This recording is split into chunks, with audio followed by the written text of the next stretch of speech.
ગુજરાત વિધાનસભામાં નાણામંત્રી કનુ દેસાઈ દ્વારા રજૂ કરવામાં આવેલું બજેટ 2026-27 ઐતિહાસિક રહ્યું છે। આ બજેટમાં મુખ્યત્વે ભાવિ ટેકનોલોજી, રમતગમતનું આંતરમાળખું અને મધ્યમ વર્ગને સ્પષ્ટ યોજનાઓ પર ભાર મૂકવામાં આવ્યો છે।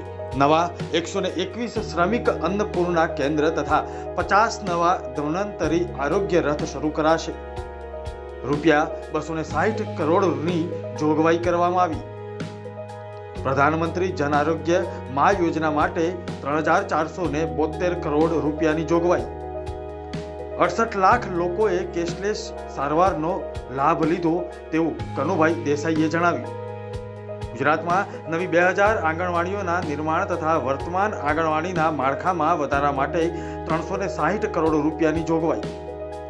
ગુજરાતમાં 3.15 લાખ ઘર બનાવવા માટે 4272 કરોડ રૂપિયાની જોગવાઈ। પીએમ આવાસ યોજના, ડોક્ટર આંબેડકર આવાસ યોજના, પંડિત દીનદયાળ આવાસ યોજના, હળપતિ આવાસ યોજના હેઠળ ઘર બનાવાશે। SC/ST વિદ્યાર્થીઓની શિષ્યવૃત્તિ માટે આવક મર્યાદા 2.5 લાખ રૂપિયાથી વધારીને રૂપિયા 6 લાખ કરવાની જાહેરાત।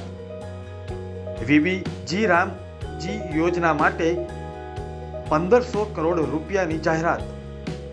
ગુજરાત બજેટ 2026માં શિક્ષણ ક્ષેત્રે મહત્વની જાહેરાતો।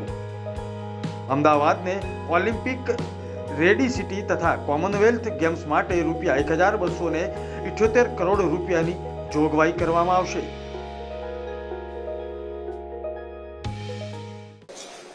એફોર્ડેબલ સેન્ટ્રલ હાઉસિંગ યોજના માટે રૂપિયા 50 કરોડની જોગવાઈ। ગિફ્ટ સિટીમાં માળખાકીય સુવિધાઓના વિકાસ માટે રૂપિયા 45 કરોડની જોગવાઈ। પંચાયત ગ્રામ વિકાસ વિભાગ માટે રૂપિયા 14,858 કરોડની જોગવાઈ। ગામડાના છેવાડાના માનવીને પણ તમામ સરકારી યોજનાઓનો લાભ મળી રહે તે માટે રાજ્ય સરકારનું લક્ષ્ય છે।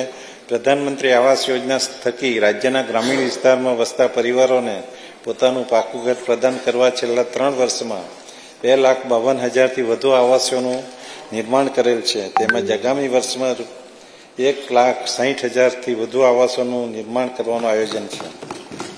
ગુજરાત સ્વચ્છ ગામ સ્વસ્થ ગામ મહાત્મા ગાંધી સ્વચ્છતા મિશન તથા નિર્મળ ગુજરાત 2.0 ને એકીકૃત કરીને યોજના હેઠળ 650